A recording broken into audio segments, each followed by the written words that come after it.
మా చక్కెర బొండలు ఏం చేస్తున్నాయి, లోపల డోర్ తీస్తలేదు. తాగొచ్చినావా? ఈ భూమి మీద ఏ మొగోడైనా ఎందుకు తాగుతాడో తెలుసా బుజ్జి? ఎందుకు తాగుతారు? తాగబుద్దయి. Nani yes, Nani speaking. నడుం కొట్టనం పెట్టుకున్నావు కదా, ఆ నీకెలా తెలుసు? అడ్మిన్ గాడు చెప్పిండు. ఇయర్ రింగ్స్ పెట్టుకున్నా, నెక్లెస్ కూడా వేసుకున్నా. అట్లా నెత్తిన పాపిడి బిల్ల పెట్టుకుని చేతిలో త్రిశూలం పట్టుకొని పోయి బజార్లో నిలబడు, మందర వచ్చి కొబ్బరికాయ కొట్టిపోతారు. నాని నాకు కోపం వస్తుంది చెప్తున్నా. మరి లేకుంటే ఎన్నిసార్లు చెప్పిన బుజ్జి నీకు, గుడ్డే నువ్వు లెక్కున్నోళ్ళు వడ్డానం పెట్టుకోవద్దని. బుజ్జి చక్కెర బండలు ఇది మళ్ళా మూతి పెట్టింది. బుజ్జులో ఏంటి ధర్మార్థ కామముల లోనయ్యనాడు నీతోడు ఎన్నాడు నే విడిచిపోను. అంటే? మన ఆత్మకుడు ధర్మేంద్ర అంకులు హైదరాబాద్ పోతుండట, తోడుకున్నాను రమ్మన్నాడని చెప్తున్నా. నువ్వేమన్నావు? బుజ్జి ఒకతే ఉంటది ఇంట్లో, మళ్ళీ దానికి తలకాయ నొత్తి జండు బొమ్మలు పెడతాను, నేను రాను అన్నా.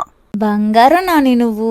చలి పెడుతుంది బుజ్జి, డోర్ దియ్య ప్లీజ్. నేను తీయను నాని, నువ్వు తాగినావు. చిలుకాక్షే మమ్మ కులుకా కుశలమ్మా, మాతోని వాడడానికి దమ్ముంటే